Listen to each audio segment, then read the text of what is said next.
শীতের আগমনে আজ থেকেই বদলে গেল জলপাইগুড়ির চেনা ছবি।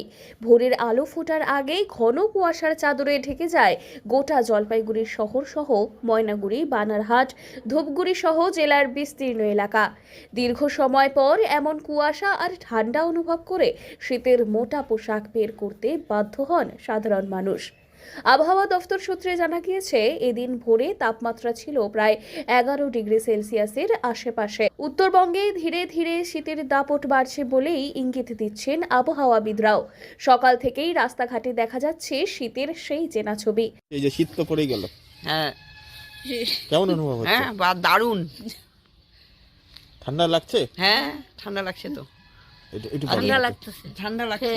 হ্যাঁ? আজকে তো ঠান্ডা পড়ছে বেশি। আজকে ঠান্ডা পড়ছে, মেঘ করছে। মেঘ করছে, হাওয়া করছে, হ্যাঁ সেই ঠান্ডা পড়ছে আজকে। ঠান্ডা মানে শীত কি পড়ে গেল তাহলে? হ্যাঁ শীত পড়ে শীত গেল। পড়ে গেছে তো, বাহ, পৌষ মাস পড়ে গেল, শীত পড়বে না? কেউ আগুন পোহাচ্ছেন, কেউ গরম চায় চুমুক দিয়ে শরীর গরম রাখার চেষ্টা করছেন, আবার কেউ কম্বল জড়িয়েই নিত্য প্রয়োজনে বেরোচ্ছেন। সামনেই বড়দিন 25শে ডিসেম্বরকে কেন্দ্র করে ইতিমধ্যেই জেলার বিভিন্ন চার্চগুলি সাজতে শুরু করেছে আলো আর রঙিন সাজে। শীতের হালকা কামড়ের সঙ্গে উৎসবের আমেজ মিলেমিশে জলপাইগুড়ি জেলা জুড়ে তৈরি হয়েছে এক অন্যরকম পরিবেশ।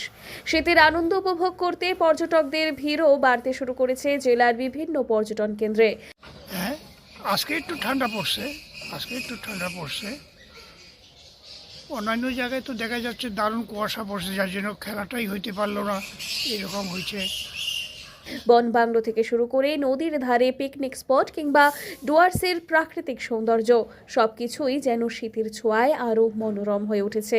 আবহাওয়া দফতরের পূর্বাভাস অনুযায়ী আগামী কয়েকদিন উত্তরবঙ্গে কুয়াশা এবং শীতের প্রকোপ আরও বাড়তে পারে বলেই জানা যাচ্ছে। ফলে ভোরের দিকে যানবাহন চলাচলের ক্ষেত্রেও সতর্কতা অবলম্বনের পরামর্শ দেওয়া হয়েছে। তবে শীতের এই প্রথম পরশে জলপাইগুড়িবাসীর যেমন কাঁপুনি ধরাচ্ছে, ঠিক তেমনই বড়দিনের আগে শীতের আনন্দে মেতে ওঠার উচ্ছ্বাসও বেশ স্পষ্ট। জলপাইগুড়ি থেকে সুরজিৎদের রিপোর্ট, লোকাল 18 বাংলা।